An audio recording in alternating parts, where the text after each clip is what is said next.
नमस्कार। स्वागत है आप सभी का आज के इस वीडियो में। दोस्तों, हार्ट अटैक एक बहुत ही बड़ी बीमारी है। आज के समय में हमारे देश के अंदर अगर 1 करोड़ मौतें होती हैं तो उनमें से 35 लाख मौतें हार्ट अटैक की वजह से होती हैं। हर 10 सेकंड के अंदर एक भारतीय हार्ट अटैक की वजह से मरता है। ये एक ऐसी बीमारी है जिसे हम कंप्लीटली रिवर्स कर सकते हैं। बस ज़रूरत है तो कुछ चीज़ों को फॉलो करने की, कुछ हेल्दी टिप्स के ऊपर काम करने की। सबसे पहले हम समझते हैं कि हार्ट अटैक क्या है, ये क्यों होता है। हार्ट अटैक एक ऐसी सिचुएशन है जिसके अंदर हार्ट के खुद के पास ही ब्लड और ऑक्सीजन नहीं पहुंच पाता है। जैसे कि हमारे अदर ऑर्गन्स को सप्लाई करने वाली आर्टरीज होती हैं, अलग अलग आर्टरीज होती हैं, उसी तरह से हार्ट को भी ब्लड सप्लाई करने के लिए आर्टरी होती है जिसे कोरोनरी आर्टरी कहा जाता है। जब कभी भी कोरोनरी आर्टरी के अंदर कोई ब्लॉकेज आ जाता है, जो कि बहुत ज़्यादा चर्बी बढ़ने की वजह से हो सकता है। चर्बी मतलब कोलेस्ट्रॉल जब धीरे धीरे शरीर के अंदर बढ़ने लगता है तो यह हमारी आर्टरी के अंदर लेयर बाय लेयर जमता जाता है। जब इसकी लेयर्स इतनी ज़्यादा बढ़ जाती हैं कि ब्लड वहाँ से पास हो ही नहीं पाता है तो इसकी प्रसारित होने की क्षमता जो है आर्टरी की ख़त्म हो जाती है। एंड में आर्टरी रप्चर हो जाती है या ब्लॉक बन जाता है, जिसकी वजह से हार्ट अटैक आता है।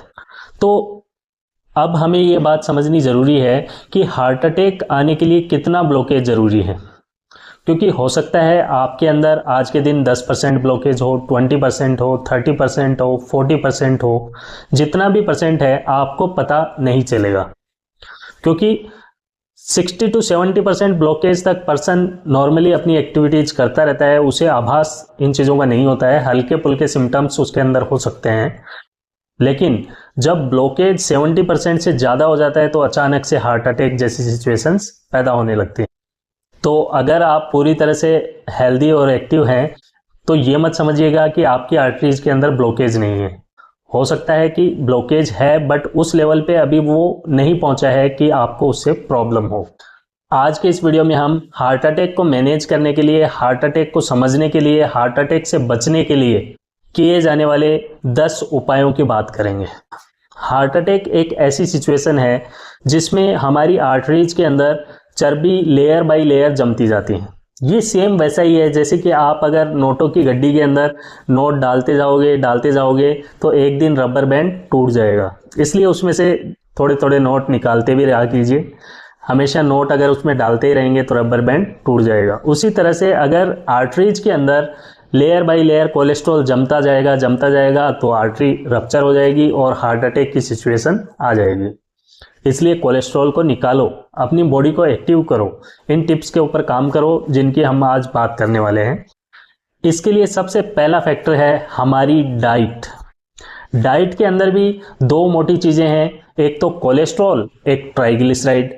तो कोलेस्ट्रॉल तो एक तरह से फैट होती है जो कि एनिमल प्रोडक्ट से मिलती है, जैसे दूध से मिलती है। कुछ लोग मीट खाते हैं, मछली अंडा खाते हैं। एनिमल प्रोडक्ट्स जो होते हैं उनसे कोलेस्ट्रॉल मिलता है। तो इन चीज़ों को हमें अवॉइड करना पड़ेगा अगर हमें कोलेस्ट्रॉल से बचना है। अगर आपका कोलेस्ट्रॉल ज़्यादा है तो आपको इन चीज़ों को अवॉइड करना चाहिए। दूसरा जो है वो है ट्राइग्लिसराइड। ट्राइग्लिसराइड का मतलब है ऑयल। इसके लिए आप आजकल काफ़ी सारी रेसिपीज चल रही हैं, जीरो ऑयल कुकिंग रेसिपीज होती हैं, उनके बारे में स्टडी करके जीरो ऑयल कुकिंग को प्रेफर कर सकते हैं। अगर आपके अंदर थोड़ी बहुत हार्ट प्रॉब्लम है तो आपको नट्स जैसे कि काजू, बादाम, अखरोट, मूंगफली, इन सभी चीज़ों को अवॉइड करना चाहिए। साथ ही आपको अपनी डाइट के अंदर वेजिटेबल्स और फ्रूट्स को ऐड करना चाहिए। दूसरा काम हार्ट हेल्थ के लिए हमें करना चाहिए कि डेली कम से कम 35 मिनट की वॉक करें। अब काफ़ी लोग पूछते हैं कि वॉक जब हम करें फास्ट करें, स्लो करें, तो मैं ये कहूँगा कि जिस स्पीड से आप अपने आप को कंफर्टेबल फील कर रहे हैं उस स्पीड से वॉक करें, बट रेगुलरली वॉक करें। 35 मिनट से ज़्यादा करें, मिनिमम 35 मिनट तो करनी ही है। अगर आपके अंदर कोई बीमारी नहीं है तो ब्रिस्क वॉक करें, थोड़ी फास्ट वॉकिंग जिसके अंदर थोड़ा सा आपको पसीना आए, थोड़ा सा आपकी सांस फूले, इस तरह की वॉकिंग करनी है। लेकिन अगर आप ऑलरेडी हार्ट प्रॉब्लम से परेशान हैं, आपको कोई एंजाइना या फिर कोई भी हार्ट डिजीज है, तो आप अपनी कंफर्टेबल स्पीड के अंदर वॉक करें। इसके लिए इम्पोर्टेंट ये है कि रेगुलरिटी को नहीं तोड़ना है, डेली वॉक करनी है, रेगुलरिटी से करनी है, डिसिप्लिन से करनी है। तीसरा काम आपको करना है योगा और मेडिटेशन।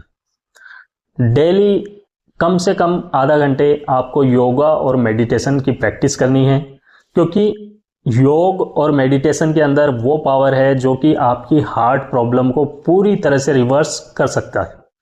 ये रिसर्चेज के अंदर भी प्रूव हो चुका है कि हार्ट हेल्थ को हम हमारे योगा और मेडिटेशन से सुधार सकते हैं। इसलिए आपको रेगुलरली योगा और मेडिटेशन करना है। अगर आप हेल्दी हैं, आपको कोई दिक्कत नहीं है, तो भी आप इन चीज़ों को फॉलो करें, क्योंकि आप इन चीज़ों को फॉलो करेंगे तभी वो जो चर्बी की लेयर्स की हमने बात की है वो लेयर्स जमना बंद होंगी। उन लेयर्स को जमना हमें बंद करवाना है ताकि ब्लॉकेज बढ़े नहीं। हार्ट हेल्थ के लिए चौथा और सबसे इंपॉर्टेंट पॉइंट है स्ट्रेस। दोस्तों, आज की जीवन शैली के अंदर बढ़ता हुआ स्ट्रेस हार्ट हेल्थ के लिए बहुत ज़्यादा खतरनाक है। अब स्ट्रेस का कारण क्या होता है, स्ट्रेस को हम कैसे समझें? स्ट्रेस का मतलब है कि जो हम चाहें वो नहीं हो तो हमें स्ट्रेस होगा, जो हम चाहें वो हो जाए तो हमें स्ट्रेस नहीं होगा। इसलिए जब कभी भी आप कोई काम करें तो आपके पास सेकंड और थर्ड चॉइस भी होनी चाहिए। अपनी हैबिट के अंदर, अपने वर्किंग शेड्यूल्स के अंदर इस तरह का मैनेजमेंट बनाएं कि आपके पास एक ऑप्शन के अलावा दूसरा और तीसरा ऑप्शन भी अवेलेबल हो, ताकि कभी भी ऐसा नहीं हो कि आप जो चाह रहे हैं वो नहीं हुआ तो आपके पास दूसरी चॉइस है और तीसरी चॉइस है। तो इस चीज़ को समझना बहुत ज़रूरी है कि स्ट्रेस का कारण क्या है। स्ट्रेस के और भी काफ़ी सारी चीज़ें हो सकती हैं। स्ट्रेस मनी प्रॉब्लम की वजह से हो सकता है, पैसा बहुत बड़ा कारण है स्ट्रेस का। दूसरा, फैमिली स्ट्रेस का कारण हो सकती है, सोशल स्ट्रेस के कारण हो सकते हैं, वर्किंग प्लेस की वजह से स्ट्रेस हो सकता है। तो इन सभी चीज़ों को प्रॉपरली मैनेज करना है। स्ट्रेस को अगर आपने मैनेज कर लिया तो आप ये मानिए कि आपने आधी जंग जीत ली। इसके लिए हम ये भी कह सकते हैं कि हमारा दिल कमज़ोर नहीं है, बल्कि हमारे दिमाग पर लोड बढ़ चुका है। इसलिए दिमाग के लोड को कम करें ताकि हार्ट हेल्थ मैनेज रहे। दूसरों की कभी भी इंसल्ट न करें। ईगो प्रॉब्लम्स की वजह से स्ट्रेस हो सकता है। कुछ लोग भगवान में विश्वास नहीं करते हैं, गॉड को नहीं मानते हैं, उसकी वजह से भी उनके अंदर स्ट्रेस बढ़ता है, क्योंकि उन्हें कोई बैक सपोर्ट फील नहीं होती। जो लोग आस्तिक होते हैं उन्हें ये फील होता है कि उनके साथ भगवान है, तो वो थोड़ा सा पॉजिटिव लिंकिंग में रहते हैं। बल्कि एक नास्तिक पर्सन अपने आप को अकेला महसूस करता है, जिसकी वजह से उसके अंदर स्ट्रेस बढ़ सकता है। हार्ट हेल्थ के लिए पांचवा इंपॉर्टेंट पॉइंट है कि आपको हर चीज़ की कंप्लीट नॉलेज होनी चाहिए। जैसे कि कोलेस्ट्रॉल कितना होना चाहिए, ब्लड प्रेशर कितना होना चाहिए, ब्लड शुगर कितनी होनी चाहिए, ट्राइग्लिसराइड्स का लेवल कितना हो, इन सभी चीज़ों की जानकारी आपको होनी चाहिए। हार्ट अटैक के बारे में आपको पता होना चाहिए, इको क्या होती है ये आपको पता हो, टीएमटी क्या होती है, इन सभी बातों के बारे में आपको आइडिया होना चाहिए। अगर आप चैनल पर पहली बार आए हैं और आपने पुरानी वीडियोस नहीं देखे हैं तो मैं आपसे रिक्वेस्ट करूंगा कि इन टॉपिक्स को समझने के लिए आप मेरे पुरानी वीडियोस के अंदर जाएं। उसमें आपको कोलेस्ट्रॉल, बीपी, शुगर, इन सभी चीज़ों के बारे में जानकारी मिल जाएगी। थोड़ा सा मैं इसमें बताऊंगा कि कोलेस्ट्रॉल का लेवल जो है जनरली 130 मिलीग्राम पर DL से कम होना चाहिए। तो वहीं ब्लड प्रेशर नॉर्मली 120-80 होना चाहिए। ब्लड शुगर का लेवल 100-140 के बीच में होना चाहिए। ट्राइग्लिसराइड्स का लेवल 100 से कम होना चाहिए। HbA1c या फिर एवरेज ग्लूकोज जो हम निकालते हैं 6.5 से कम होना चाहिए। BMI या बॉडी मास इंडेक्स जो कि मोटापे का माप है वो नियर अबाउट 24 होना चाहिए। यही सारी चीज़ें हैं, इन सभी चीज़ों का नॉलेज लीजिए ताकि आपको ये पता रहे कि आप कितने रिस्क के अंदर हैं। हार्ट हेल्थ के लिए छठा इंपॉर्टेंट पॉइंट है मेडिसिन्स। दोस्तों, हार्ट हेल्थ को मैनेज करने के लिए आपको एलोपैथिक दवाएं लेनी ही हैं, क्योंकि जब कभी भी आपको हार्ट प्रॉब्लम होती है, कोई भी इश्यू है, BP ज़्यादा है, शुगर ज़्यादा है, कोलेस्ट्रॉल ज़्यादा है, तो उसके लिए डॉक्टर से एडवाइस लेकर दवाई स्टार्ट करें, क्योंकि इन चीज़ों को ज़्यादा बढ़ाना आपके लिए बहुत ज़्यादा नुकसानदायक हो सकता है। अगर आपका कोलेस्ट्रॉल ज़्यादा है तो कोलेस्ट्रॉल के लिए मेडिसिन स्टार्ट करें, BP ज़्यादा है तो BP को कंट्रोल रखिए, ब्लड शुगर ज़्यादा है तो ब्लड शुगर के लिए दवाई लीजिए। अगर जो भी प्रॉब्लम आपको है तो उसके लिए प्रॉपरली मेडिसिन लेकर उसको हेल्दी रेंज के अंदर लाइए। उसके बाद आप ये जो एक्टिविटीज़ हैं इनको फॉलो कीजिए, जैसे कि एक्सरसाइज करनी है, वॉक करनी है, योगा करना है, इन सभी चीज़ों को फॉलो कीजिए।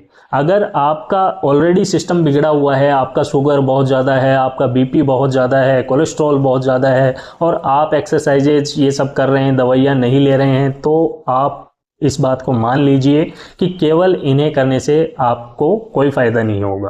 पहले आप दवाई लीजिए, उससे अपनी जो भी डाटा हैं उनको नॉर्मल रेंज के अंदर लाइए, फिर इन चीज़ों को आप स्टार्ट कीजिए। इन चीज़ों को स्टार्ट करेंगे तो आपको फ़ायदा ये होगा कि धीरे धीरे आपकी दवाइयाँ कम होती जाएंगी और हो सकता है कि एक दिन आपकी दवाइयाँ बंद भी हो जाएं।